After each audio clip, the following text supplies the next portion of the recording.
Welcome back. एक बार मैं आप सभी का स्वागत करता हूं इस इंटर्नशिप ट्रेनिंग प्रोग्राम में। और आज का जो विषय है एक कैंपस के अंदर जो नेटवर्क है, जो नया नेटवर्क है, इसके ऊपर हम बात करेंगे। तो कल हम लोगों ने जो बात किया लैन केबल लैन के ऊपर बात किया था। तो कोई आप में से एक रिवाइज कर दे कितना हिस्सा मैंने किया है लैन के बारे में। Noel, are you there? Yes sir. हाँ, तो कल का थोड़ा सा रिवाइज कर दो, कोई चीज़ मिस ना हो, इस वजह से मैं पूछता हूँ। जो भी आपके माइंड में याद आ रहा हो दो शब्दों में। Sir, yesterday we talked about what is a server. Server is like any computer that is dedicated to a particular task.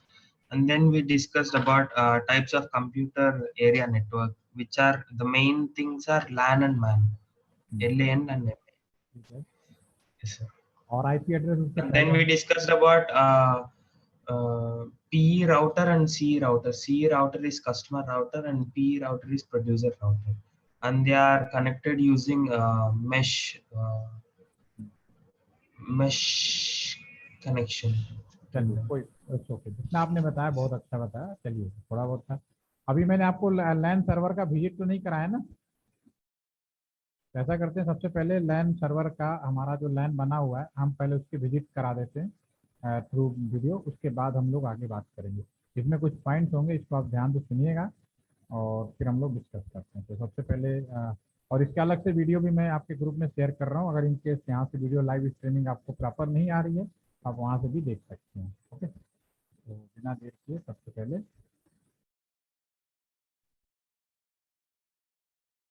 Share कर देते हैं। हाँ, ध्यान से सुनिएगा। ये हमारा रियल एलटीटीसी का लाइव सर्वर रूम है, जहाँ से एलटीटीसी को इंटरनेट दिया जाता है। इसका पहले हम डायग्राम देखेंगे।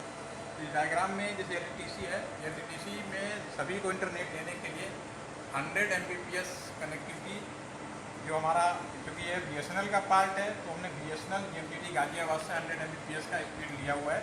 ऑप्टिकल फाइबर माध्यम ही एक पॉसिबल था जो 100 Mbps स्पीड दे सकता। तो ये जो केबल है, कस्टमर एज राउटर हमारा यहाँ पे लगा हुआ है, जो यहाँ पे किसी हमारे सर्वर रूम में जब भी हम देखेंगे। इसमें ये हमारा जेएमटीटी गाजियाबाद के प्रोवाइडर एज राउटर से 100 Mbps की लाइन आई हुई है, जो कि यहाँ पे एंट्री की हुई है। और यहाँ पे चूँकि ऑप्टिकल फाइबर है, ये हमारा कन्वर्ट हो गया इलेक्ट्रिकल में, ये नीचे कैट 6। अगर मैं यहाँ पे सिंगल कंप्यूटर लगा दूँ तो ये पूरा का पूरा 100 Mbps मैं अकेले ही करूँगा। लेकिन मुझे 100 Mbps आप कैंपस के अंदर जितने भी एम्प्लॉइज हैं, ट्रेनिंग है, स्टूडेंट हैं, जो भी हैं, गेस्ट हैं, उन सभी को इंटरनेट देना है। तो इंटरनेट देने के लिए मुझे यहाँ से फिर इसको यहाँ पे मुझे स्विच में लगाना पड़ेगा। अभी इन्हें भूल जाते हैं, दैट इज स्विच। जब स्विच में लगाएंगे सारे कंप्यूटर हमारे स्विच के माध्यम से फिर यहाँ पे आएंगे और देंगे। क्योंकि मैं यहाँ पे इंटरनेट दे रहा हूँ एलटीटीसी में, मैं भी एक तरह का इंटरनेट देने वाला हो गया। भले मैंने इंटरनेट बीएसएनएल से लिया हो या रिलायंस से लिया हो, लेकिन एलटीटीसी के अंदर मैं भी एक इंटरनेट दे रहा हूँ। तो इसका मतलब ये है कि मुझे भी यहाँ पे सिक्योरिटी कंसेप्ट को मुझे ध्यान रखना पड़ेगा। और मैं भी एक आईएसपी हो गया लोकल कैंपस के अंदर। और मुझे ट्रिपल ए कॉन्सेप्ट होता है, ऑथेंटिकेशन, ऑथराइजेशन एंड अकाउंटिंग। तो ये मुझे इम्प्लीमेंट करना पड़ेगा। तो जब मैं इसको इम्प्लीमेंट करने के लिए मुझे यहाँ पे एक प्रॉक्सी सर्वर यूज करना पड़ेगा। This is also known as the triple A server. ये हम यहाँ पे लगाएंगे। जैसे ही यहाँ से कोई कंप्यूटर एंट्री करेगा तो सबसे पहले आपसे स्टॉप करेगा और पूछेगा what is the user name password. जब आपको यूजर नेम पासवर्ड मिल जाएगा देन आप मूव करेंगे। तो इसमें हमें तीनों चीज़ें हैं, ऑथेंटिकेशन, आपका यूजर नेम पासवर्ड, ऑथराइजेशन में हम लोग क्या करते हैं कि कोई जैसे स्टूडेंट है, स्टूडेंट को भाई 10 बजे से 1 बजे के बीच में इंटरनेट नहीं देना है, 2 Mbps से ज़्यादा इंटरनेट नहीं देना है, या कोई सी वेबसाइट नहीं खुलनी है। ये सारे चीज़ें हम यहाँ पे इंप्लीमेंट कर सकते हैं। This is authorisation. आपकी कैटेगरी कौन सा। कल को आप चले जाओ बाहर, कल को मुझसे पूछा जाए कि भाई फला IP एड्रेस से या फला IMI नंबर से कोई इंटरनेट हुआ तो उसका हिसाब किताब बताओ। This is account. ये तीनों चीज़ें हमारी यहाँ पे रिकॉर्ड में होती है जब तक हम लोग रखना चाहें। इसके बाद क्योंकि ये जो केबल है हमारे पास, ये जो लैन केबल्स हैं, इस लैन केबल इसका ड्रॉबैक, एक तो पहली बात अगर कैट 6 है तो 100 Mbps का स्पीड देगा। दूसरा, इसका जो मैक्सिमम लेंथ है, मैक्सिमम ये 90 मीटर तक ही काम करता है। तो यहाँ से मेरा हॉस्टल है या कोई अलग बिल्डिंग है जो 90 मीटर से ज़्यादा दूरी पे है, तो ये सीधा केबल नहीं जा सकता। तो इसके लिए फिर मुझे मीडिया कन्वर्टर इस्तेमाल करेंगे। यहाँ पे हम एक मीडिया कन्वर्टर यूज़ करेंगे जो ऑप्टिकल फाइबर में कन्वर्ट हो जाएगा। ऑप्टिकल फाइबर में कन्वर्ट होने के बाद ये आपने जैसा मीडिया कन्वर्टर यूज किया उस हिसाब से ऑप्टिकल फाइबर की लेंथ होगी। ये 1 किलोमीटर भी हो सकता है, 100 किलोमीटर भी पॉसिबल है आज की डेट में। यानी 100 किलोमीटर वहाँ पर फिर अगर मीडिया कन्वर्टर यूज करेंगे, फिर अगेन इस तरह का स्विच लगाएंगे और फिर कंप्यूटर कनेक्ट कर सकते हैं। जो भी कंप्यूटर वाईफाई जो भी कनेक्ट होगा यहाँ से रिटर्न बैक आएगा 100 किलोमीटर दूर का भी। वो भी घूमते फिरते आकर राउटर इसी पोर्ट में आ गया, तो वो जो 100 किलोमीटर दूर का भी है वो भी एक लाइन का पार्ट है। उसे आज के जो बुक्स में लिखा है कि लाइन मतलब with in 1 kilometre with in building, that is the wrong concept in the today scenario. आज के ज़माने में राउटर का जो एक पोर्ट है पूरे एक लाइन को रिप्रेजेंट करता है। इसी राउटर से अगर हम यहीं पर दूसरा पोर्ट लगा लें तो दूसरा लाइन होगा, भले एक ही जगह दोनों कंप्यूटर हो तो दो डिफरेंट लाइन सेम राउटर से यूज कर रहे हैं, लेकिन दो डिफरेंट पोर्ट यूज कर लिया तो जैसे डिफरेंट आपका लाइन हो गया, तो फिर वाइन क्या लाएगा। अब इसको हम लोग रियल में हम देखेंगे। रियल में ये हमारे पास जो राउटर्स हैं ये कस्टमरेज राउटर्स हैं, इसकी कीमत करीब 27 लाख रुपीज़ है। एक हमारा ये राउटर है अभी आपका आइडियल मोड में, इसमें दूसरा हमारा ये वर्किंग मोड में जिसपे LTTC के पूरा इंटरनेट दिया जा रहा है। इस राउटर में भी आप देखेंगे इसमें दो चीज़ें लगी हुई हैं, दो पावर सप्लाई लगी हुई है, दो पावर सप्लाई लगी हुई इसकी। इसका रियल हम यहाँ पे देखते हैं, ये हमारा ऑप्टिकल फाइबर है जैसा कि डायग्राम में हमने आपको दिखाया। 100 Mbps का स्पीड यहाँ तक आया, इसमें अंदर आया। अब क्योंकि हार्ड केबल है डायरेक्ट हम मशीन के अंदर नहीं कर सकते, तो हमने सॉफ्ट केबल यूज किए। ये 6 फाइबर का केबल आएगा हमारे पास में, ये हमारे पास 6 फाइबर का केबल्स है।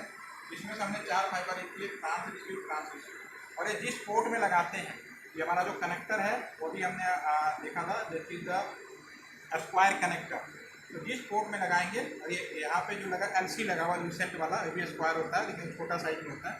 तो ट्रांस रिसीव ये ऑप्टिकल कन्वर्ट होकर फिर इलेक्ट्रिकल में कन्वर्ट होकर इसी पेयर के अंदर, इसी केबल के अंदर ट्रांस रिसीव दोनों का मिक्स होते हैं, तो 2 आ गए और 2 यहाँ पे हमने लगा दिया। आप देख रहे हैं कि हर चीज़ अल्टरनेट है, 2 इनकमिंग हो गया, 2 आउटगोइंग भी हो गई। एक खराब हो जाए दूसरा काम कर सके, या दोनों पेयर को हम चाहे तो एक साथ यूज कर सकते हैं 50-50 लोड बांट के।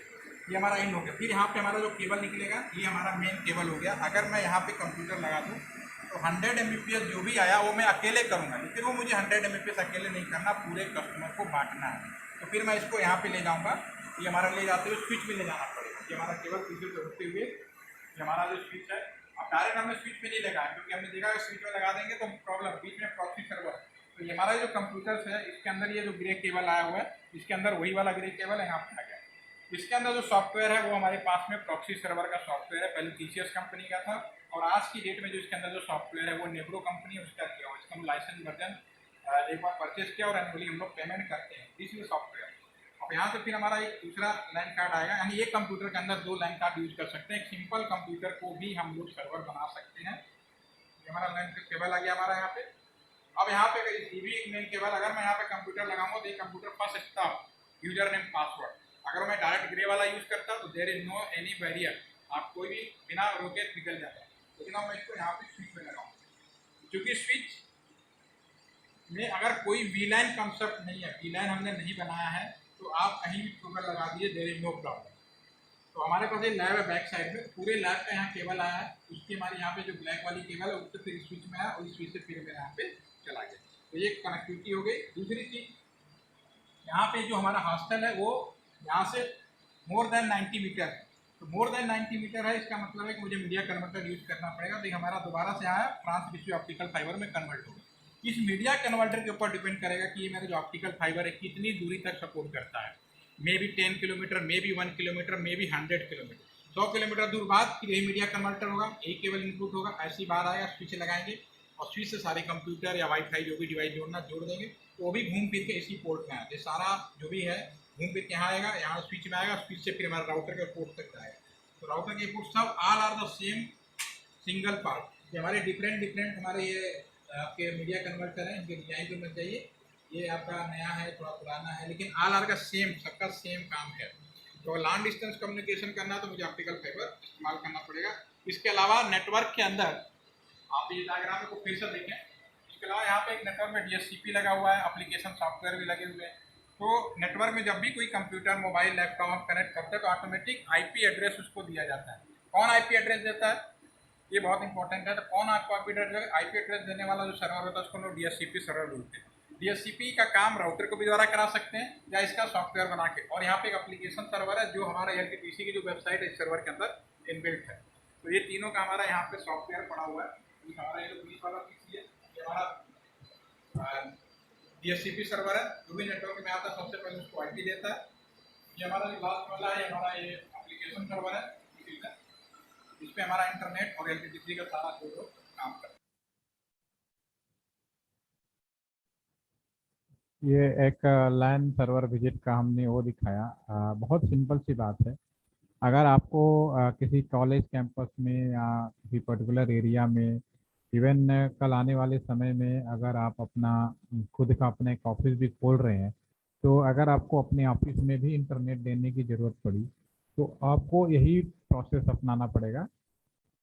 सपोज करिए कि ये आपका ऑफिस है और आप अपने ऑफिस में, यहाँ पे बहुत सारे लोग काम कर रहे हैं, सभी को आप इंटरनेट देना चाहते हैं। हम इंटरनेट कैसे दे सकते हैं? एक तो आपको सारे यहाँ पे फिक्स कंप्यूटर होगा, वहाँ पे भी दे सकते हैं आप, ठीक है ना। कुछ लोग होंगे जो कैंपस के अंदर कहीं ना कहीं वाईफाई लगा होगा, ठीक है ना, उससे भी आप इंटरनेट दे सकते हो, जो भी आपका वाईफाई है। कुछ लोग मोबाइल से जुड़ेंगे। तो अगर इस व्यवस्था में अगर आपको आज के ज़माने में इंटरनेट देना हो, आज के ज़माने का जो भी कम्युनिकेशन है वह नई NIV2 बेस होता है। NIV2 का मतलब जो हमने लास्ट सेशन में डिस्कस किया था कि हमारे पास राउटर की अलग अलग कैटेगरी है। इस केस में आपको यहाँ पे एक राउटर लगाना पड़ेगा। एक राउटर जो हमारा कस्टमर एज राउटर होगा, जो आप खरीद के भी लगा सकते हैं या जो भी नियर बाई ASP होगा, ISP होगा, उससे किराए पे भी ले सकते हैं। और यहाँ से फिर आपका ये ऑप्टिकल फाइबर के माध्यम से इसको जोड़ा जाएगा। और यहाँ पे जो राउटर होगा आपका ISP राउटर या प्रोवाइडर एज राउटर होगा, ठीक है ना। ऐसा आपको मैंने पहले भी लास्ट सेशन में डिस्कस कर चुका हूँ। उसके बाद पूरे इंडिया को जोड़ने के लिए एक NIV2 नाम का स्ट्रक्चर बनाया गया, नेशनल इंटरनेट बैकबोन इसको हम लोग बोलते हैं। इसमें हमने जो कोर राउटर थे वो यूज़ किए गए थे, दिल्ली, मुंबई, बॉम्बे, ठीक है। उनमें से कोई भी नियर बाई जो कोर राउटर होगा उनसे आप जोड़ लोगे, ठीक है। तो ये कनेक्टिविटी का लोकल में आप यहाँ पे स्विच में जोड़ेंगे और स्विच से हम लोग वाईफाई या सारे स्विच में डायरेक्ट लाइन केबल का प्रयोग कर सकते हैं, ठीक है। तो ये नॉर्मल कनेक्टिविटी आज की डेट में होती है। तो इसी का हमने सर्वर विजिट दिखाया कि LTTC कैंपस में हम क्या करते हैं कि हमारे पास में जो भी नियर बाई वो होता है, ISP होता है या जिससे आप कांटेक्ट रहते हैं, यहाँ पे हम बात करते हैं यहाँ पे, यस, ये हमने आपका डायग्राम देख पा रहे होंगे आप। तो इसमें जो भी कंपनी है उससे हम लोग ऑप्टिकल फाइबर के माध्यम से हम यहाँ पे इंटरनेट लेते हैं ऑप्टिकल में, ठीक है ना। और ये इंटरनेट से, अब इसमें ऑप्टिकल फाइबर में अगर मैं ये पूछूं कि इंटरनेट की स्पीड कितनी संभव है, तो आइडियली ऑप्टिकल फाइबर में इनफाइनाइट इंटरनेट स्पीड दिया जा सकता है। फिर भी हम लोग उतना स्पीड नहीं देते हैं, दे नहीं पा रहे। इसका कारण क्या है? आप में से कौन बताएगा? भूमिका, भूमिका प्लीज अनम्यूट। मैं सवाल रिपीट कर रहा हूँ। मेरा सवाल ये है कि ऑप्टिकल फाइबर में अगर आपसे मैं पूछता कि कितना इंटरनेट स्पीड संभव है, तो डेफिनेटली जो किताबी ज्ञान है वो कहता है कि भाई इनफाइनाइट 100 Mbps। स्पीड दिया जा सकता है, ठीक है ना। तो फिर भी हम आज की डेट में अगर आपको 400, 500, 1000 MBPS का स्पीड चाहिए तो क्या हम लोग दे पाएंगे, हाँ या ना? पहले आप ये बताएं। सर दे पाएंगे ऐसे तो। कैसे आपको लगता है दे पाएंगे? इनफाइनाइट बोलते हैं तो हाँ ठीक है, एक बात है कि इनफाइनाइट पॉसिबल है, लेकिन थ्योरी पॉसिबल है, प्रैक्टिकली संभव है या नहीं? यस। और कौन बताएगा? प्रियांश है क्या? Priyansh, are you there? Yes sir. हाँ, मेरा सवाल आपने सुना मैंने क्या बोला? Yes sir. तो क्या लगता है इंटरनेट दे पाएंगे नहीं दे पाएंगे? सर प्रैक्टिकल में थोड़ा कम होता होगा, लाइक थियोरेटिकली तो इनफाइनाइट होता है। प्रैक्टिकली तो इनफाइनाइट हो, तो मैं खुद ही बता रहा हूँ, ठीक है ना। जी। तो है या नहीं इस चीज़ के लिए भी अभी इसका पहले आप आंसर सुन लीजिए। यमुना एक्सप्रेसवे या ताज एक्सप्रेसवे का नाम आप लोगों ने सुना होगा। सन 2017 में एक दिल्ली और नोएडा के माध्यम से आगरा जाने के लिए एक इंडिया का पहला एक्सप्रेसवे बनाया गया रोड का, जिसका हम लोगों ने नाम दिया यमुना एक्सप्रेसवे या ताज एक्सप्रेसवे। और जब ये रोड बनकर तैयार हुआ तो इस रोड की खासियत ये थी कि अभी भी है इस रोड पर हम लोग 250 किलोमीटर के स्पीड से अपने कार को दौड़ा सकते हैं। ये उन्होंने बनाया और उसके सारे पैरामीटर उस पर बिल्कुल स्टैंडर्ड थे, फिट, नो प्रॉब्लम। लेकिन वास्तव में जब ये रोड पब्लिक के लिए ओपन हुआ, ठीक है, तो आए दिन टायर फटने लगे, एक्सीडेंट होने लगे। इसका कारण क्या था?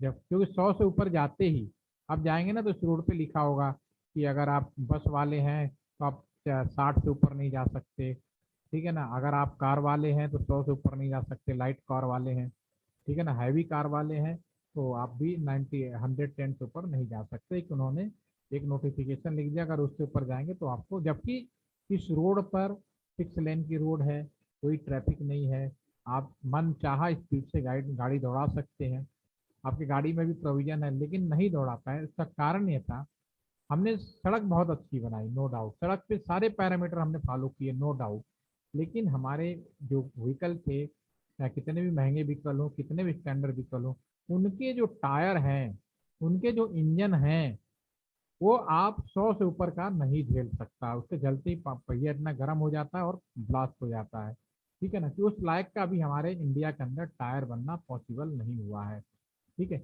इस वजह से हमने किया। उसी तरह से ऑप्टिकल फाइबर में इनफाइनाइट स्पीड हम भेज सकते हैं, नो डाउट, लेकिन हमारे पास उसमें भेजने वाला जो मशीनें हैं, ट्रांसमिशन सिस्टम लगे हुए हैं, वो मैक्सिमम अलग अलग ट्रांसमिशन सिस्टम यूज होते हैं। सबसे पहले जो हमारा डिजिटल ट्रांसमिशन सिस्टम हुआ था, उसको हम लोग पीडीएस बोलते हैं, लिख भी चलो, क्योंकि आप इलेक्ट्रॉनिक्स के हैं तो टेक्नोलॉजी ट्रांसमिशन में भी आपको समझ में आना चाहिए, कुछ नाम कभी अननोन। अगर हम फाइबर में कोई कम्युनिकेशन कर रहे हैं तो हमारा फाइबर कम्युनिकेशन का जो पहला ट्रांसमिशन सिस्टम जिसने सिग्नल भेजने शुरू किए, सिग्नल ऐसे नहीं भेजा जाता है, तो उस सिस्टम का नाम था पीडीएस, ठीक है। इसमें मैक्सिमम आप ये शुरू हुआ था 64 kbps से, और ये ज़्यादातर आपका 140 mbps तक स्पीड इसमें जा सकता था, ठीक है ना। ये हमने शुरू किया था। बाद में अब समय बदल गया कि भाई 140 स्पीड तो कुछ भी नहीं होता, 140 मिलाकर किसी पर्टिकुलर एरिया में 100 लोग मिल जाए या 140 लोग इंटरनेट एक साथ करने लगे तो किसी को भी 1 mbps से ज़्यादा नहीं होगा, ठीक है। ये सीधी सी बात है। तो ये आउटडेटेड हो गया सन 2006-7 में, क्योंकि तब इंटरनेट की सुविधाएं हमारे बढ़ाने लगी, तो हमने इसी की जगह पे एचडीएस सिस्टम हमने शुरू किया। एचडीएस को लोग एसटीएम के नाम से भी जानते हैं, एसटीएम 1 2 3 4। तो इसमें हम लोग 10 जीबीपीएस तक इंटरनेट देना संभव हुआ। लेकिन ये सब मिला के कंबाइन स्पीड, कोई भी ट्रांसमिशन सिस्टम होता है जो फाइबर हम भेजते हो कंबाइन जाता, सिंगल किसी कस्टमर का नहीं जाता, ठीक है ना। तो 10 जीबीपीएस भी कम पड़ने लगा, क्योंकि अब हमें हर घरों में भी फाइबर पहुंचाना है और सभी को इन स्पीड चाहिए। तो इसकी जगह पे हम लोगों ने DWDM सिस्टम लाया, और DWDM का लेटेस्ट जो सिस्टम था वो 32 लैम्डा था, ठीक है ना।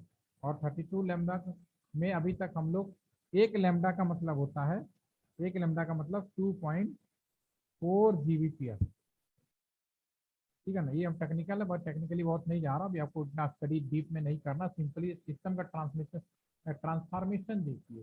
पिछले 14 साल के अंदर सिस्टम कितने तेजी से बदले, स्पीड बढ़ाने के लिए, इंटरनेट बढ़ाने के लिए, टेलीफोनिक कन्वर्सेशन में that is okay, no problem, but सभी को आज के ज़माने में, हम है चाहे आप हैं, खूब इंटरनेट स्पीड चाहिए, हाई स्पीड इंटरनेट चाहिए, ठीक है ना। तो हमें 2.4 जीबीपीएस का जितने लैम्डा कर लीजिए।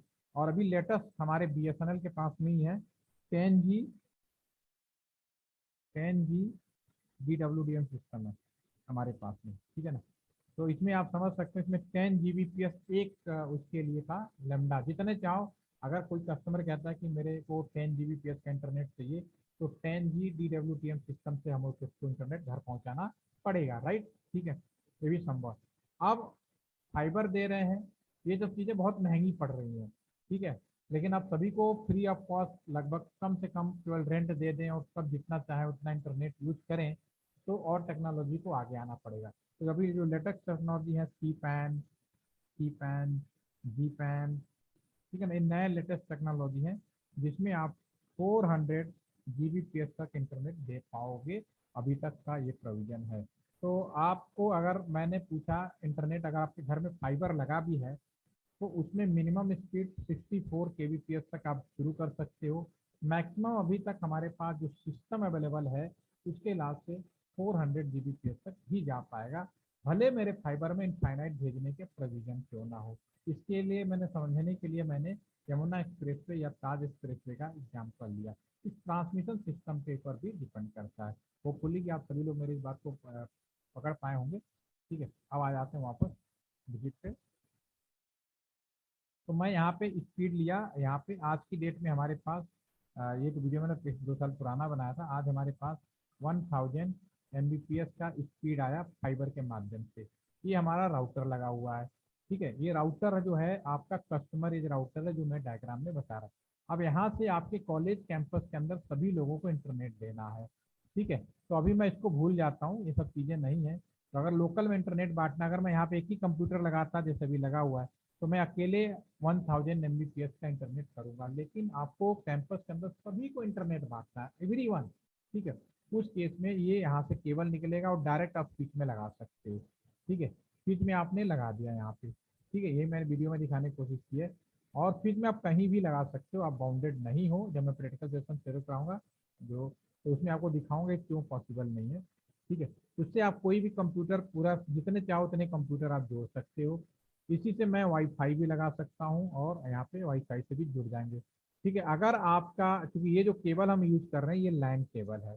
ठीक है, LAN cable this is the 90 metre तक काम करता है, क्रिटिकली इसका वो है। तो कैंपस तो बहुत बड़ा हो सकता है, तो लैन केबल 90 मीटर, तो इससे इससे क्या मतलब है कि हमें लैन केबल की जगह अगर 90 मीटर से ज़्यादा दूरी है, कैंपस बड़ा है, तो मुझे मुझे फाइबर की ज़रूरत पड़ेगी। तो मैं यहाँ पे मीडिया कन्वर्टर यूज़ करूँगा, स्विच में से केबल निकालूंगा मीडिया कन्वर्टर और यहाँ से लगाऊंगा और फिर मैं फाइबर में कन्वर्ट हो जाएगा। और ये मीडिया कन्वर्टर के ऊपर डिपेंड करेगा कि कितने किलोमीटर तक हम कम्युनिकेशन कर सकते हैं। ठीक है, तो दूसरे मीडिया कन्वर्टर दूसरे एंड पे भी लगाएंगे, मान लो 100 किलोमीटर भी कर दिया।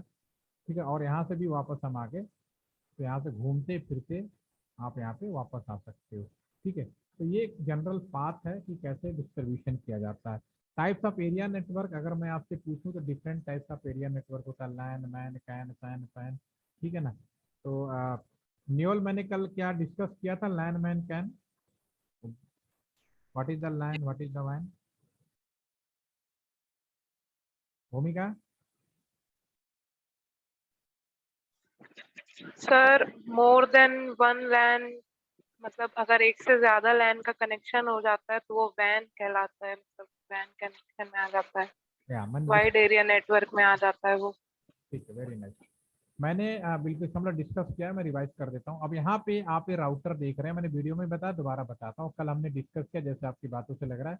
तो ये एक राउटर है, इस राउटर के अंदर यहाँ बहुत सारे पोर्ट्स बने हुए हैं। ठीक है ना। राउटर का ये कस्टमर एज राउटर है जहाँ पे कैंपस के अंदर बांटना है। तो अगर इसका एक केबल हम यहाँ निकालेंगे और ये जहाँ तक जाएगा, जितने भी कम्युनिकेशन होगा, सारे कंप्यूटर, यहाँ हजारों कंप्यूटर लगा दो, ये सब घूमते फिरते फाइनली यहाँ पे आ गया। ठीक है, जब यहाँ पे आएगा, all are the same line. ठीक है ना, सब एक ही लाइन में कहलाएंगे, कोई दिक्कत नहीं। लेकिन जैसे ही मैं यहाँ पे कंप्यूटर लगाया और उसी पे दूसरे पोर्ट से मैं दूसरा लगाऊंगा, दूसरा लाइन कहलाएगा। दोनों लाइन आपस में वैन कहलाएंगे।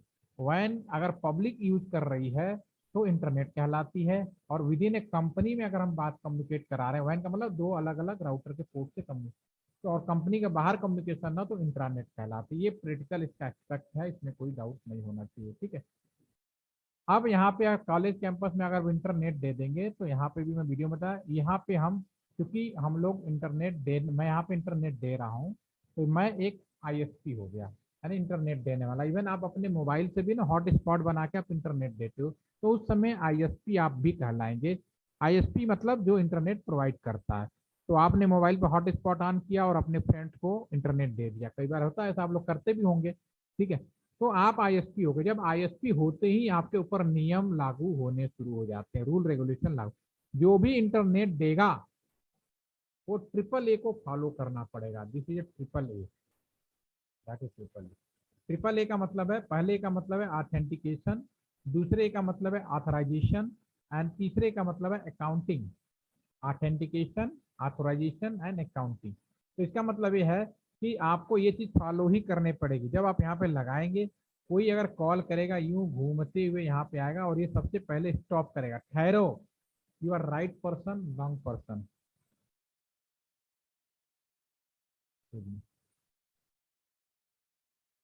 ऑथेंटिकेशन, आप कॉलेज में अगर आपको इंटरनेट मिला होगा तो आप इस चीज़ को महसूस कर पाएंगे कि आप सीधे वाईफाई से जैसे जुड़ जाओ, ओपन जुड़ जाए, पासवर्ड कोई फर्क नहीं पड़ता, लेकिन सबसे पहले जो लोग इंटरनेट करते हैं पहले ऑथोराइजेशन होता है। तो स्टॉप, ठहरो। उसके बाद सेकंड आपका, सॉरी, पहला account authenticate, second is authorisation. Authorisation में जैसे मैं एलटीटीसी कैंपस की बात करूं तो यहाँ पे भी आपने कोई बाहर का कोई गेस्ट आ गया, उसने कहा आप ही आ गए और आपने कहा सर वाईफाई का यूजर नेम पासवर्ड दे दीजिए ताकि मैं अपने हॉस्टल में इंटरनेट कर सकूं।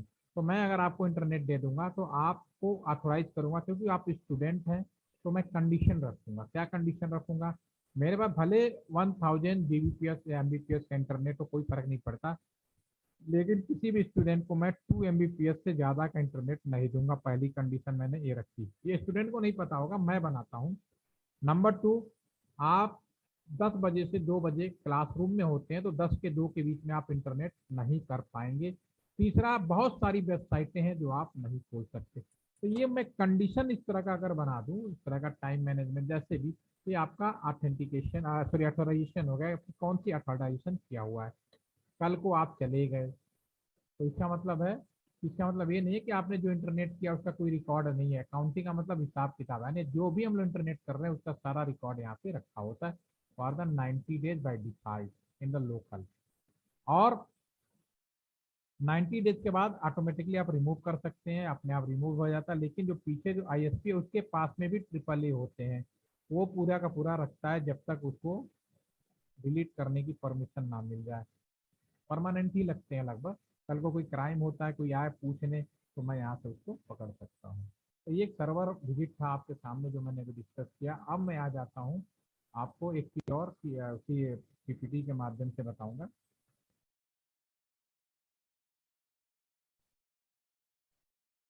इसमें कोई कंफ्यूजन तो नहीं हो रहा ना किसी को, कि बहुत सिंपल बताने की कोशिश कर रहा हूँ? क्योंकि कई बार क्या होता है कि आप जवाब नहीं देते तो प्रॉब्लम हो जाती है। तो मैं यहाँ पे बात कर रहा था, अब इंटरनेट सभी लोग करते हैं, नो डाउट, ठीक है ना। तो अब चैट के माध्यम से बता देंगे ताकि सभी लोग का एक अटेंडेंस लग जाएगी। आप ये बताइए, क्या गूगल सेफ है, यस या no? First tell me, Google is safe, yes या नो? जीमेल जो करते हैं उसको आप सिक्योर मानते हैं, हाँ या ना? Answer please to the chat.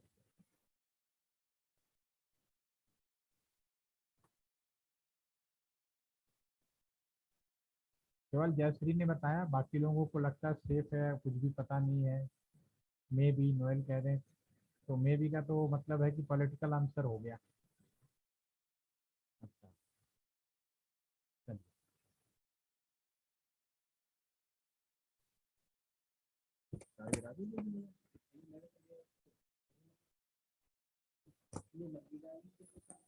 या ने आपने बोला कान से, ओके, चलिए, सभी ने अलग बताया, ठीक है, मैं बताता हूँ, अब आ जाइए।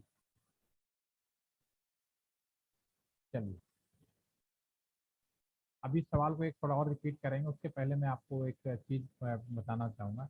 आज आप सभी लोग इंटरनेट कर रहे हैं। इंटरनेट का सीधा सा मतलब है, ये मान लीजिए दिया आपका कंप्यूटर है, सपोज करो, ठीक है ना, ये हम मान लेते हैं दिया आपका घर में एक डेस्कटॉप कंप्यूटर रखा है जिससे आप इंटरनेट, इंटरनेट का मतलब आज की डेट में सीधी सी बात है, यहाँ से निकलेंगे, स्विच में जाएंगे।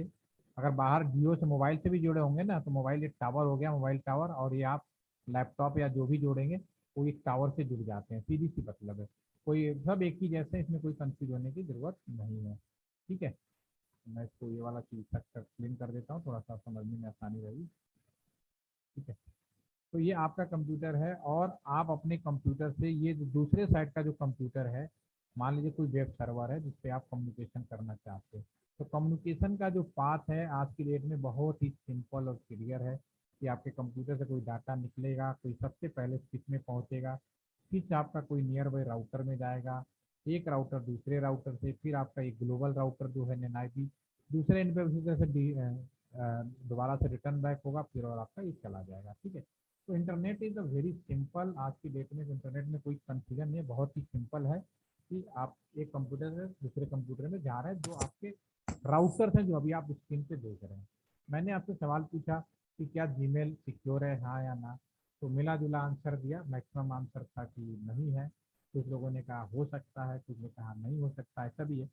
ठीक है, तो इसी सवालों का जवाब और कई चीज़ों को आंसर ढूंढने के लिए यहाँ पे मैं अब एक्सप्लेन करने वाला हूँ। उसके साथ ही सेशन भी ओवर होगा। 5 to 6-7 मिनट बाकी डिस्कशन के ऊपर डिपेंड करता है, अपना टाइम और लगेगा।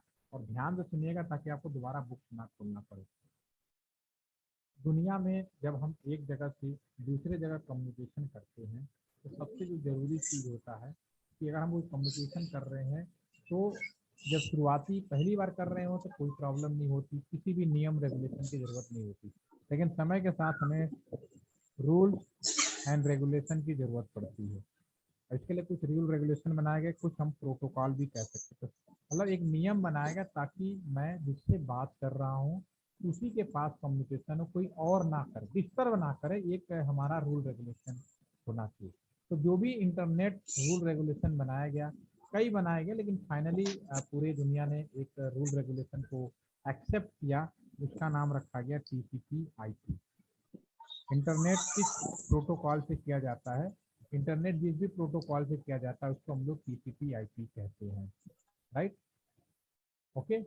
और समय गुजरा, इसमें हम एक छोटा सा सवाल पूछूंगा समझने के लिए ताकि आपको आसानी से समझ में आ जाए। जयश्री प्लीज आप अनम्यूट हो जाइए। आप मार्केट में गए, आपने एक मोबाइल फोन खरीदा। सपोज करिए आपने नोकिया का फोन खरीदा, नोकिया कंपनी का एक अच्छा सा फोन खरीदा। फोन खरीदने के बाद सबसे पहले उस पर आप क्या करते हो?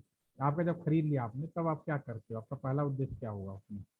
कोई भी नया फोन एक इंडियन जो है वो क्या करेगा? तो सेटअप करेंगे उसका, क्या करेंगे? प्रोटेक्ट करेंगे। सेटअप करेंगे मतलब अपना लॉगिन वगैरह करेंगे उस वो कर लिया आपने, और लॉगिन करेंगे, कॉल चेक करेंगे, सब सब ओके है। हाँ। उसके बावजूद भी एक कॉमन काम है जो हम हर इंडियन करता है, सोचिए। सिक्योरिटी के लिए क्या करेंगे आप?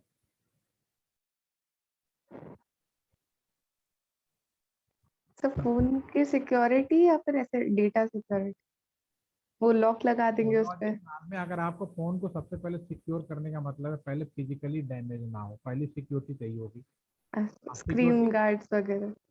तो सबसे पहले उससे आप cover, flip cover, screen guard, ये सब लगाओगे। Yes sir. पहला काम ये करोगे ना, उसके बाद आप इंटरनली प्रोटेक्ट करोगे, पासवर्ड प्रोटेक्ट कर सकते हो, जैसा भी वो आपका अपना व्यू है। लेकिन जो कोई भी एक इंडियन होगा घर में एक कार भी खरीद लाए ना तो कोई खरोच नहीं लगनी चाहिए। तो फर्स्ट हम फिजिकल सिक्योरिटी करते हैं। अगर जया मैं अगर आपसे ये बोलूं, आपने फोन नोकिया का खरीदा और उस पे हमने कवर लगा दिया एप्पल मैक का या आईफोन का या किसी और कंपनी का, तो क्या आपका फोन एप्पल मैक का हो जाएगा या नोकिया नो का? सर, नो सर, नोकिया कह रहा है। नोकिया का रहेगा, इसमें कोई कंफ्यूजन नहीं है ना। ठीक है, तो बिल्कुल सेम चीज है। दुनिया में जब हम इंटरनेट बनाए उसके लिए जो नियम बनाए गए थे वो आपका TCP/IP बनाया गया। बाद में समय गुजरा इंटरनेट में तो लोगों को सिक्योरिटी की जरूरत पड़ी। सिक्योरिटी का मतलब हमारे कम्युनिकेशन में जो मैं कम्युनिकेट कर रहा हूँ राइट पर्सन के पास में ही जाए। ठीक है, तो इस चीज के लिए यहाँ पे हमने कुछ सिक्योरिटी फीचर ऐड करने शुरू कर दिए। सिक्योरिटी, ठीक है। जब हमने TCP बनाया था तो अगर आप TCP/IP के बारे में कभी रिपीशन में पढ़ेंगे तो पहले 4 लेयर का था, बाद में 5 लेयर की मान्यता दी गई। यानी आज की डेट में TCP लेयर 5 लेयर का है। इसमें प्लस सिक्योरिटी ऐड कर दी गई है। और अभी तक जो ISO इंटरनेशनल स्टैंडर्डाइजेशन ऑर्गेनाइजेशन होता है, अभी तक 7 लेयर OSI लेयर की मान्यता दी है। इन्हें बोलते हैं OSI लेयर। OSI जो लेयर होती है रिफरेंस मॉडल होता है, ये कोई नियम नहीं है, रूल रेगुलेशन नहीं है।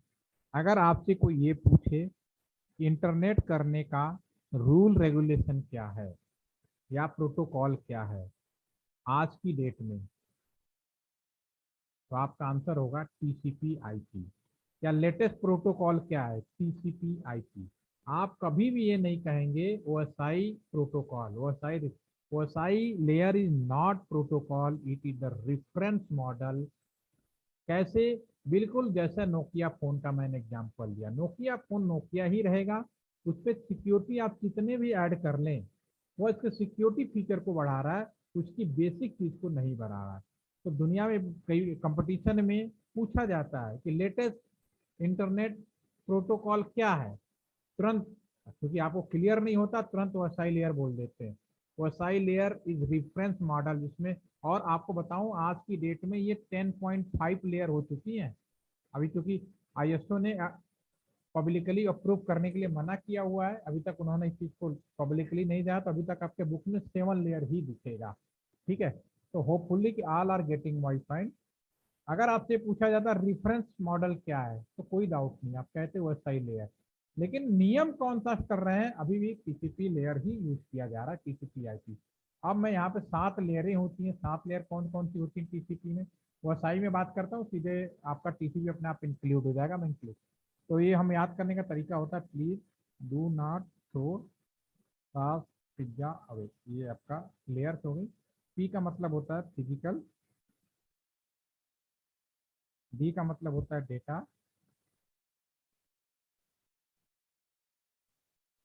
टी का मतलब होता है ट्रांसपोर्ट, एस का मतलब होता है स्टेशन,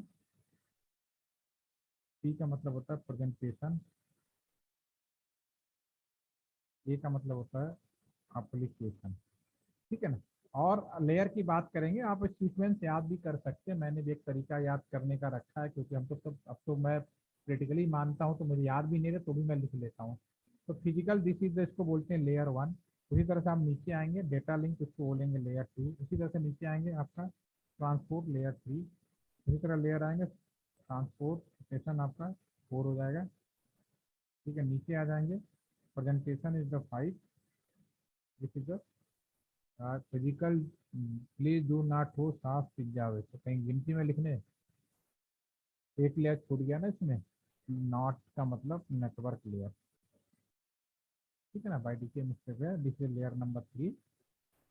ठीक है, लेयर 4। और आपको आज का जो अगले 5 मिनट में सुनेंगे, 5 मिनट में आपको पूरी जिंदगी में याद हो जाएगा कि कौन सा लेयर है और आपके मतलब का कौन सा, क्योंकि आप इलेक्ट्रॉनिक्स होंगे, उनको इलेक्ट्रॉनिक्स से किस मतलब से, जो कंप्यूटर का है उसको किस लेयर पे फोकस करना है और किसको करना है। ठीक है, ये 7 लेयरें हैं। ठीक है, ये आपका रेफरेंस मॉडल, इसको बोलते हैं OSI reference model, OSI reference model. इसी मॉडल पे पूरा इंटरनेट आज के दिन में चल रहा है, लेकिन जो नियम अभी भी बैकग्राउंड में बिल्कुल आपका टीसीपी आईपी है। ठीक है, तो इस चीज को मैं करने के लिए अभी मैं आपसे बात करता हूँ, एक काम करते हैं, दोबारा से हम शेयर करते हैं।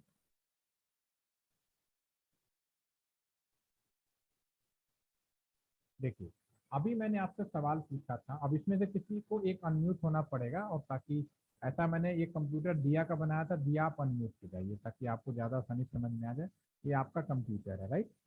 ठीक है, अब मैं एक एक सवाल पूछता जाऊंगा, आप बताते जाना, बाकी लोग भी इसको आंसर करेंगे।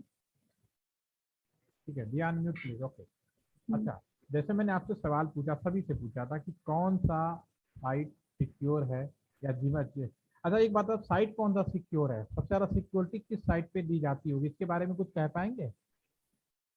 बाकी लोग चैट माध्यम से दिया, आप बताओ, आपको लगता है दुनिया में ऐसे कौन ऐसी साइटें होंगी जिसपे सबसे ज्यादा सिक्योरिटी होंगी? कोई ऐसी साइट का नाम जिसपे सबसे ज्यादा सिक्योरिटी हो? नोएल, भूमिका?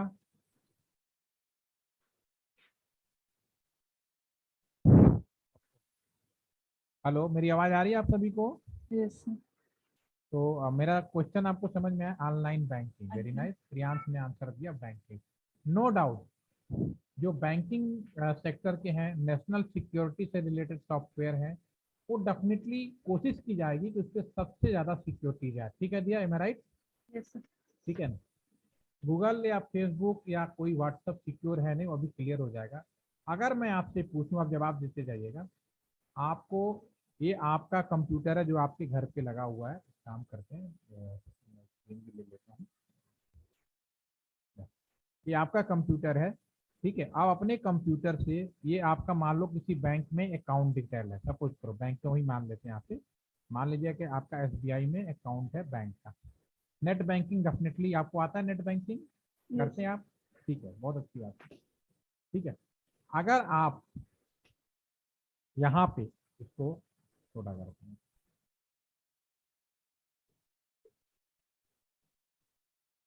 ठीक है, यहाँ पे लेयर भी पड़ी हुई है, यहाँ पे मैंने इसको कर देता, ठीक है, यहाँ पे ज़्यादा समझ में आएगा। ठीक है, चलिए, आपको यहाँ पे अगर हम बात करें, आपको अगर नेट बैंकिंग यहाँ पे करना दिया तो सबसे पहले आप नेट बैंकिंग करने के लिए क्या करेंगे, पहला काम क्या करेंगे, सोच के बताइए।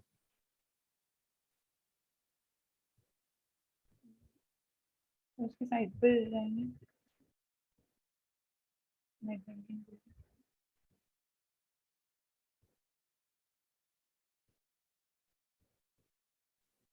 दिया अगेन रिपीट, थोड़ा इंटरप्ट हो गया था। सबसे पहले नहीं नोएल आप चलिए कोई बात नहीं। दिया आपने बोला अगर आपको, मैं कहता हूँ अगर आपको यहाँ इंटरनेट करना है तो सबसे पहले कंप्यूटर में क्या काम करोगे, सबसे पहले कंप्यूटर में। दिया रिपीट प्लीज। सर उसके पेमेंट गेटवे पे जाएंगे मतलब। एक आम इंसान जब इंटरनेट करना शुरू करेगा, उसे नेट बैंकिंग करना है तो कंप्यूटर में कहाँ से शुरू करेगा, वन बाय वन क्या करोगे आप ये सोचो ना, मैं कहता हूँ मेरे कंप्यूटर लो, इस पे अपना नेट बैंकिंग करो, ठीक है, अपना अकाउंट खोल के देख लो, चेक कर लो। तो आप क्या ब्राउजर पे जाएंगे और उधर क्या ओपन करेंगे। पकड़ो, मैं इसीलिए कह रहा हूँ, मैं इसका इन शब्दों का मतलब समझाना चाह रहा हूँ। आपको अगर नेट बैंकिंग करना है, नोएल थोड़ा सा आप भी ध्यान से सुनिए, ज्यादा ऊपर जाएंगे तो आप खुद ही कंफ्यूज होगा, आप बहुत सीरियस बात बता रहा हूँ कि बहुत। सबसे पहला काम अपने कंप्यूटर में ब्राउजर खोलोगे, ये तो नहीं कि नेट बैंकिंग करना है जाके म्यूजिक बटन खोल दोगे, रिसाइकिल बिन दबा दोगे, माई कंप्यूटर दबाओगे। सबसे पहला काम नेट बैंकिंग करना है तो मुझे कोई ना कोई ब्राउजर खोलना पड़ेगा। ब्राउजर कोई भी हो सकता है, गूगल क्रोम हो सकता है, इंटरनेट एक्सप्लोरर हो सकता है, मोजिला हो सकता है, जो भी ब्राउजर अवेलेबल है खोलोगे। और ब्राउजर आप यहाँ से करोगे, you are the browser, this is the application. Browser क्या एक एप्लीकेशन है और इसको आपने खोला, ठीक है ना। तो दिया आपने ब्राउजर ओपन किया, ब्राउजर में अब आपको अपने इस SBI बैंक का अकाउंट पे जाना है, तो नेक्स्ट काम क्या करोगे, उसकी साइट पे जाएंगे, बैंक की साइट पे। बैंक का साइट नाम ब्राउजर के अंदर डालोगे। नेक्स्ट काम, बैंक पे जैसे साइट का नाम डालोगे, अपना आपका कंप्यूटर यहाँ से जाएगा और इस बैंक के पास से कहेगा भैया, रिक्वेस्ट मांगेगा कि भाई ये दिया ने SBI बैंक में नेट बैंकिंग के लिए सर्च करने की कह रही है। तो जो भी वेब पेज पब्लिकली ओपन है वो यहाँ से होते हुए, रास्ता में कहीं और नहीं, रास्ता बिल्कुल से घूमते आएगा, यहाँ पे ओपन हो जाएगा। तो वेब ब्राउजर जो है आपका यहाँ पे ओपन हो जाएगा, जिसके अंदर आप बैंक की साइट होगी।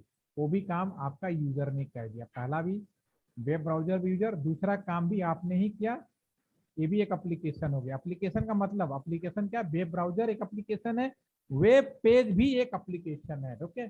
उसके बाद क्या करोगे, फिर लॉग इन करेंगे तो। मेन पेज पब्लिकली ओपन है, देयर इज नो प्रॉब्लम, लेकिन अब आपको अपना अकाउंट पे जाना है, चाहे जीमेल हो, चाहे फेसबुक हो, या दुनिया का कोई भी चीज, अगर आपको कोई चीज पर्सनलाइज करना है तो आप एप्लीकेशन का एक नेक्स्ट लेवल है जिसको हम लोग प्रेजेंटेशन कहते हैं। Presentation is nothing, this is the part of application, लेकिन ये इसमें यूजर नेम पासवर्ड, ताला और चाबी हर एक व्यक्ति का, हर एक यूजर का अलग होगा। इसको भी यूजर डायरेक्टली अपने कंप्यूटर पे करेगा। जब आप यूजर नेम डाल दोगे, आपका अकाउंट है तो आपके हिसाब से खुलेगा, मेरा है मेरा, चाहे जीमेल हो, चाहे फेसबुक हो, चाहे आपका नेट बैंकिंग हो, सब में वही होगा, राइट। ठीक है, नेक्स्ट, अगर दिया ज्यादा देर तक नेट बैंकिंग में आप ओपन करके छोड़ दो तो क्या होगा, सेशन टाइम आउट हो जाता है। सेशन आउट हो जाएगा। रिफ्रेश कर दोगे, सेशन आउट हो जाएगा। क्या है आपके जीमेल पे, क्या है आपके फेसबुक पे ऐसा सेशन लेयर अवेलेबल है? No sir. नो। आपको क्लियर समझ में आया ना, सेशन कई तरीके से हो सकता है, समझने के लिए बता रहा हूँ। Session layer is the missing in the Facebook, in the other आपके, और ये जो तीनों लेयर हैं इन्हें कंबाइंड रूप से यूजर सपोर्ट लेयर बोलते हैं। और ये पूरा का पूरा पार्ट आप अपने कंप्यूटर पे एज ए सॉफ्टवेयर मैनर में किया, ठीक है, यहां तक कोई कंफ्यूजन नहीं। ये तीनों लेयर के मतलब, और समय के साथ साथ हम इसमें और भी लेयर ऐड करते चले गए हैं, जो अभी मैं आपको सामने नहीं रख रहा हूँ। करीब 10.5 लेयर हो गई है। पहले जब शुरू हुआ था इंटरनेट, ये दोनों लेयरें नहीं थी, प्रेजेंटेशन और सेशन, केवल एप्लीकेशन थी। बाद में एप्लीकेशन आ गया, फिर सेशन भी आ गया। सेशन को भी और मजबूत कर रहे हैं। मल्टी सेशन कहीं देना है तो मल्टी सेशन करो, कहीं नहीं देना सिंगल सेशन करो, वन टाइम सेशन करो, एक्सपायरी करो, गलत पासवर्ड डाल दो तो सेशन ब्लॉक करो। इतने सारे चीजें चल रही हैं, डे बाय डे एक्सपेरिमेंट चल रहे हैं, और प्रैक्टिकल में भी किया जाता है, फिर भी फाइनलाइज अभी तक नहीं हुआ है, कंटिन्यूअस प्रोसेस चल रहा है। ये तो पहली चीज हो गई। दूसरी चीज, अब आप यहाँ से कम्युनिकेशन करोगे। अब आपका जो काम होगा यहाँ तक, अब यहाँ से जाने वाला देखो, आपके मोबाइल यहाँ से अगर कोई डाटा निकलेगा, सबसे पहले चाहे वाईफाई हो चाहे लैन केबल हो, इस केबल से निकलेगा। वाईफाई में वाईफाई, तो this is the physical layer. ये ट्रांसमिशन का पहला पार्ट, डाटा कैसे ट्रांसमिट हो रहा है, या कह सकते हो नेटवर्क का पहला पार्ट हो गया। डाटा यहाँ से निकला, फिजिकल लेयर कौन आएंगे, LAN cable, wifi, Bluetooth, mobile tower, जो भी आप जुड़ रहे हैं, फिजिकल डाटा निकल कर दूसरी जगह जा कैसे रहा है। उसके बाद जो नंबर 2 है आपका ये स्विच। स्विच क्या है, नियर बाई जितने भी डाटा लोग निकल रहे हैं वहां पे कलेक्शन होता है। This is the data link layer. ये ट्रांसमिशन का दूसरा पार्ट, लोकल में जितने लोग होते हैं उनको कलेक्ट करता है। फिर उसके बाद ये नेटवर्क में एंट्री करता है। This is the router. Router is the first layer of the network and overall layer number 3। ये जो तीनों लेयर हैं इनको नेटवर्क सपोर्ट लेयर कहा जाता है। एक राउटर से दूसरा राउटर, तीसरा, आज के डेट में बहुत सिंपल है, घूमते फिरते दूसरी साइड में प्रोवाइडर पहुंचेगा, फिर फाइनली कंप्यूटर में पहुंचेगा। तो ये लेयर आपकी एक हो गई। एक हो गया आपका यूजर सपोर्ट लेयर, जो प्योरली सॉफ्टवेयर बेस्ड हो गया आपका। ये जो तीनों है आप ये पूरी देख सकते हैं, ये आपका पूरा का पूरा हार्डवेयर प्लस सॉफ्टवेयर कॉम्बिनेशन में आ गया। जो कंप्यूटर साइंस के स्टूडेंट होते हैं उनका फोकस इस पे ज़्यादा अच्छे से आता है, क्योंकि सॉफ्टवेयर में उनकी माइंड ज़्यादा स्ट्रांग होती है कंटिन्यूस पढ़ने की वजह से। और जो इलेक्ट्रॉनिक एंड कम्युनिकेशन के लोग होते हैं वो इसको ज़्यादा अच्छे समझते हैं, क्योंकि इसमें मीडिया डिवाइसेस सारी चीज़ें यूज होती हैं उनके पास में। अब आपका तीसरा लेयर बच गया बीच वाला, ट्रांसपोर्ट लेयर। तो दिया आप फिर से आप बताएं, अब लास्ट चीज भी आप ही बताइए, ट्रांसपोर्ट लेयर क्या करता होगा। शायद डेटा ट्रांसफर करता हूँ मतलब। डाटा तो आप बना ही रहे हैं, मदद भी कर रहा होगा, इसमें तो कोई डाउट ही नहीं। डेफिनेटली कंप्यूटर और जो रास्ता है उन दोनों के बीच में है, तो कुछ डाटा का ही वो कर रहा होगा। क्या कर रहा होगा, कुछ और भूमिका। आपको मेरे ये एक्सप्लेनेशन समझ में आ रहा है आपको? Bhumika, are you there? Yes sir. तो अभी तक मैंने जो बोला उसमें कोई कंफ्यूजन वाली बात तो नहीं है? No sir. ठीक है, तो आप बताओ ट्रांसपोर्ट लेयर में क्या होना चाहिए, सोच के बताइए, जो भी मन में आए। ऐसा नहीं बताने से कोई कमी होगी, नहीं आ रहा कोई बात नहीं, आपको कुछ समझ में आ रहा है कि क्या होना चाहिए यहाँ पे। एक बात तो तय है कि भेजने जो यूजर हैं और भेजने का जो रास्ता, उसके बीच का कोई ना कोई काम ऐसा कर रहा होगा। तो क्या कर रहा होगा? जो वर्क के लिए हमने स्टार्ट किया था, वो जिसको हमने स्टार्ट किया था वो उसका नेटवर्क जो है ट्रांसपोर्ट होगा, मतलब वही वाली चीज। व्हाट्सअप। अच्छा एक बात बताओ, अगर मैं आपको ईमेल भेजूं, सपोज मैं कोई ईमेल आपको ईमेल करूं, तो आप मेरा भेजा गया ईमेल कहाँ देखेंगे? मेरे हाँ, मेल अकाउंट में। आप अपने मेल अकाउंट। अपने ईमेल अकाउंट में। ऐसा तो नहीं है कि मैं ईमेल भेजूं और फोन का हैंडसेट उठा लगा के कान में लगा दोगे, ऐसा तो नहीं होगा ना? No sir. तो मैं किस चीज का ट्रांसपोर्टेशन कर रहा हूँ, दूसरे एंड पे कैसे पता चलेगा कि जो यूजर है वो क्या चाहता है, क्या भेज रहा है? वेबसाइट खोल रहा है, टेलीफोन नंबर डायल कर रहा है, या वो पीडीएफ फाइल भेज रहा है, म्यूजिक सुन रहा है, मल्टीमीडिया, किस चीज का ट्रांसपोर्टेशन कर रहा है, ये कैसे मालूम चलेगा? यहाँ पे जैसे ही डाटा निकलता है, यहाँ पे इस पोर्ट पे ट्रांसपोर्ट लेयर एक पोर्ट नंबर डिफाइन किया हुआ है इसने पहले से ही। जैसे निकलेगा, जैसे कि वेबसाइट अगर निकल रहा है तो पोर्ट नंबर है 4438080, ठीक है ना। आपका एफटीपी पोर्ट है 2120, साउंड का पोर्ट है 7000, म्यूजिक का पोर्ट है 3400, ठीक है। ऐसे दुनिया में आईएसओ ने सारे पोर्ट नंबर प्री डिसाइडेड हैं। आप जिस तरह का कम्युनिकेशन करोगे वहीं पे निकल जाता, दूसरा इन समझ जाता है यूजर ने किस चीज को भेजा और कहाँ पे इसको जाना चाहिए। तो ट्रांसपोर्ट लेयर में बेसिकली पोर्ट नंबर है प्री डिफाइंड बाय सेवा, और ये ट्रांसपोर्ट लेयर है ये बेसिकली ये बीच में रह जाते हैं हमारे आईटी वाले, क्योंकि बनाया ब्रांच इसीलिए गया था कि उन्हें थोड़ा सा ये बता देंगे, थोड़ा सा ये बता देंगे, अच्छे से नेटवर्किंग कर लेंगे और कम्युनिकेशन को बिल्कुल नए तरीके से डेवलप कर देंगे। हुआ उल्टा, क्योंकि कॉलेजों में ये चीज क्लियर नहीं की, कंप्यूटर वाले अलग अपना कंफ्यूज होते रहे, ट्रांसमिशन वाले और आईटी वाले तो आज तक केवल उनको ही समझ में नहीं आता, केवल राउटर स्विच के अलावा कुछ समझ में नहीं, मतलब कंफ्यूजन क्रिटिकल अप्रोच बता रहा हूँ। ठीक है, तो इसलिए उनके सिलेबस में इस पोर्शन को भी कवर अप किया जाता है और इस पोर्शन को भी कवर अप किया जाता है। ठीक है, तो अब साइबर सिक्योरिटी की बात करें तो किस लेयर पे सिक्योरिटी नहीं चाहिए, हर लेयर पे चाहिए। Physical layer security, data link, network, transport layer, session, presentation, application, हर लेयर पे सिक्योरिटी चाहिए। This is the cyber security funda. Okay, और ट्रांसपोर्ट लेयर की जानकारी जिसे सबसे अच्छी होती है वो साइबर सिक्योरिटी का मास्टर होता है। ठीक है, तो अभी तक कोई कंफ्यूजन या कोई डाउट?